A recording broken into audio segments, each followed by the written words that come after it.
जी अस्सलाम वालेकुम ट्रेडर। चलिए जी देखते हैं गोल्ड को। आज चूँकि अनएम्प्लॉयमेंट क्लेम की न्यूज़ भी आ रही हैं और देखते हैं कल डेली का कैंडल किस तरह क्लोज हुआ है।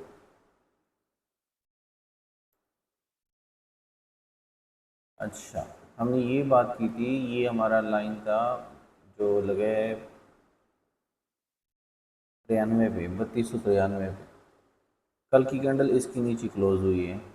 आज की कैंडल डिपेंड करेगा कि इसकी क्लोजिंग अगर तो इसके ऊपर होती है ना, तो ठीक है, हम बायर ही हैं डेली के हिसाब से। अगर तो 3293 मतलब ये वाली जो विग है ना इसके नीचे होती है, तो फिर जो है ना हम सेलर हैं डेली के हिसाब से।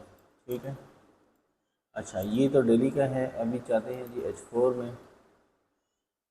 H4 में कल हमने ये एरिया निकाला था डेली के हिसाब से, लेकिन यहाँ पे मैंने आपको ये बताया था कि कोई कंफर्मेशन देके एग्रेसिव एंट्री ना करें इसमें।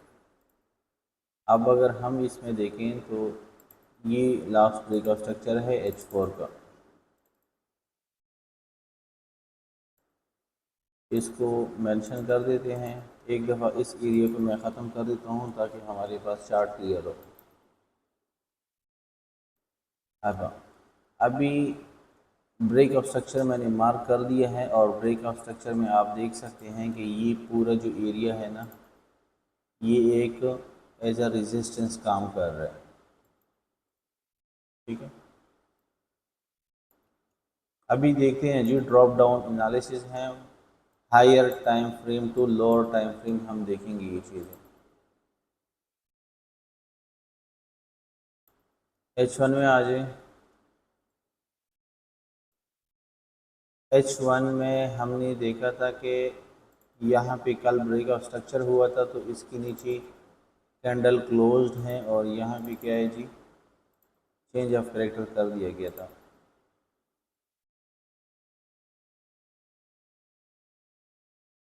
ठीक है।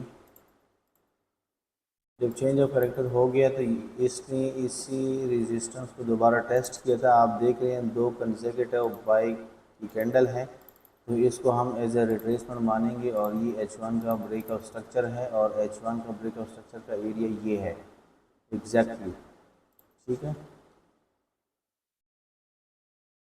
अभी मार्केट जो खड़ी है ना वो एक रेजिस्टेंस की लेवल पे खड़ी है। अब अगर इस एरिया को मैं थोड़ा सा मिनिमाइज कर दूं H1 के हिसाब से, तो यहाँ पे छोटे टाइम फ्रेम में कोई भी हम इंडिकेशन ढूंढ के यहाँ से मार्केट सेल हो सकती है।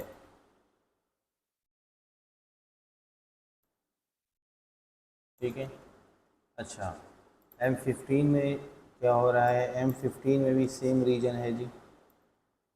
ठीक है, यहाँ से सेल हो सकती है। अब हम एंट्री इसमें किस तरह लें, क्योंकि एनालिसिस के टाइम पे ही एंट्री बन रही है, तो मैं आपको एक्सप्लेन करने की कोशिश करता हूँ।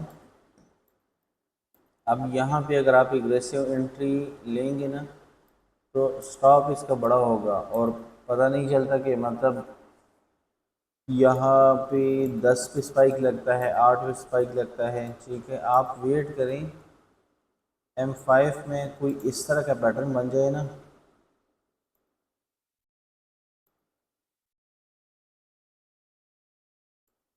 इस तरह का पैटर्न बन जाए ना, तो फिर आप इसको आप सेल कर दें। अपनी जो लो है ना, ये फर्स्ट टारगेट है आपका। ठीक है, इस तरह पैटर्न बनने का आप वेट कर लें। बाकी फ़िलहाल यह डाउन ही है। अनएम्प्लॉयमेंट क्लेम न्यूज़ जो आएगी ना, तो फ़िलहाल डाउन ही है। और दूसरी बात ये कि जब तक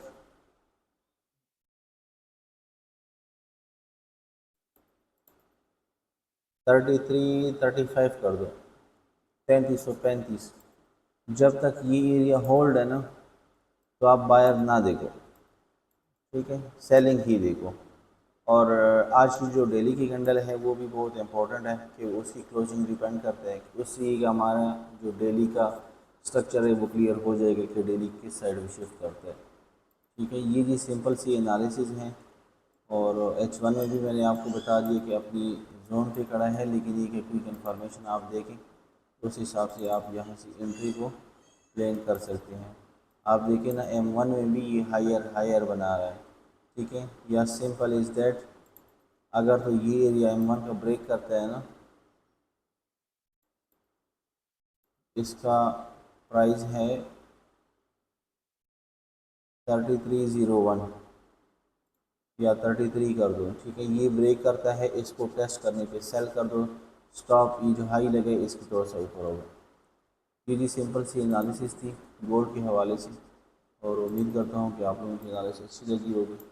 मिलती हैं जी नेक्स्ट वीडियो में, अपना ख्याल रखें, अल्लाह हाफ़िज़।